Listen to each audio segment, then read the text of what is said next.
సేవా భాగంలో కేంద్ర రాష్ట్ర ప్రభుత్వాలు కలిసి కేంద్ర రాష్ట్ర ప్రభుత్వాలు ఈ నెల 17 నుంచి అక్టోబర్ 2 వరకు వివిధ కార్యక్రమాలు ఉన్నాయండి. ఆ కార్యక్రమాల్లో భాగంగా ఈరోజు మానవ హారమును మనం స్వచ్ఛతే సేవ అని ఒక ప్రతిజ్ఞ తీసుకుంటున్నాము. ఆ ప్లెడ్జ్ అనేది పిల్లలు అందరూ చేయి ముందుకు పెట్టి చదవాలండి. ప్లెడ్జ్ చేద్దాం ఇప్పుడు. మహాత్మా గాంధీజీ కేవలం రాజకీయ స్వాతంత్రమునే కాక స్వచ్ఛమైన భారతదేశం మరియు అభివృద్ధిని కూడా ఆకాంక్షించారు. దీనిని స్ఫూర్తిగా తీసుకుని స్వచ్ఛాంధ్రప్రదేశ్ ను సాధించి తద్వారా స్వచ్ఛ భారత్ ను సాధించే లక్ష్యంతో నేను కృషి చేస్తానని ప్రతిజ్ఞ పూనుతున్నాను. నేను పరిశుభ్రంగా ఉండడంతో పాటు పరిసరాల పరిశుభ్రత కోసం కొంత సమయం కేటాయిస్తానని చెప్పడం చేస్తున్నాను. ప్రతి సంవత్సరంలో 100 గంటలు మరియు ప్రతి వారానికి 2 గంటల శ్రమదానం చేసి పరిశుభ్ర ఆంధ్రప్రదేశ్ సాధించే సంకల్పానికి కట్టుబడి ఉంటాను.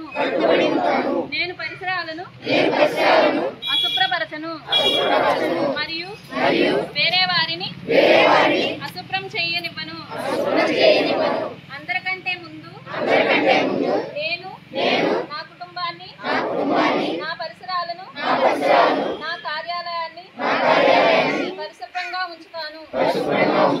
ప్రపంచంలో ఏ దేశంలోనైనా పరిశుభ్రత కనిపిస్తుందంటే దానికి కారణం ఆ దేశ ప్రజలు దాన్ని పరిశుభ్రంగా ఉంచుతారు మరియు ఇతరులను అపరిశుభ్రత చేయనీయక పోవడమే అని నేను నమ్ముతాను.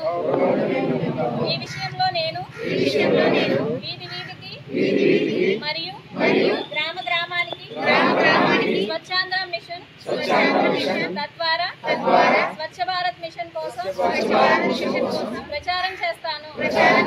నేను ఈ రోజు నుండి నాతో పాటు 100 మందితో నాలాగా పరిశుభ్రత కోసం 100 గంటల సమయాన్ని కేటాయించేటట్లు చేస్తానని ప్రమాణం చేస్తున్నాను. ఈ రోజు పరిశుభ్రత గురించి నేను వేసిన ఈ ముందడుగు ఆంధ్రప్రదేశ్ రాష్ట్రాన్ని మరియు భారతదేశాన్ని శుభ్రపరచడంలో సహాయం చేస్తుందని నమ్ముతున్నాను. స్వచ్ఛాంధ్ర స్వచ్ఛ భారత్ కార్యక్రమం వారోత్సవాలుగా జరపమంటే దాంట్లో భాగంగా ఇవాళ మనందరం మానవులాగా ఏర్పడ్డాం. దీని ఉద్దేశం ఏంటంటే గ్రామాన్ని పరిశుభ్రతగా ఉంచుకోవాలనేటువంటి విషయం.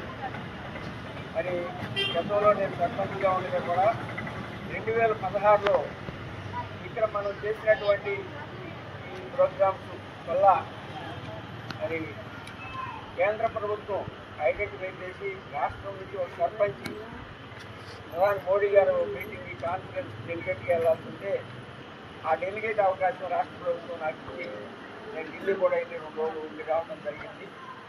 అప్పుడు ఇక్కడ చేసినటువంటి పనులు టాయిలెట్స్ నిర్మాణం కానీ, రైలు పరిశుభ్రత కానీ అన్నీ కూడా, అట్లాగే సాలిడ్ వేస్ట్ మేనేజ్మెంట్ కూడా చాలా ఒక కారణమైంది. అలా వాటిలన్నింటినీ పులిపుచ్చుకుని మరి పిల్లల విద్యార్థుల్లో కూడా ఈ చేతులు పరిశుభ్రంగా ఉంచుకోవడం, మన ఇల్లు పరిశుభ్రంగా ఎలా ఉంచుకోవాలి, స్కూల్ పరిశుభ్రంగా ఎలా ఉంచుకోవాలనే దాంట్లో కూడా ఒక అవేర్నెస్ ప్రోగ్రామ్స్ జరుగుతూ ఉండేవి. మరి అలాంటి ప్రోగ్రాంలు అన్నింటిలోనూ పిల్లల స్థాయి నుంచి అలవాటు చేసుకుంటే మరి ఆ బాధ్యత అనేది నెరవేరుస్తూ మరి పరిశుభ్రమైనటువంటి వాతావరణాన్ని సృష్టించుకుని మంచి ఆరోగ్యాలకి మనందరం కూడా దోహదపడతామని చెప్పేది ముఖ్యమైన విషయం.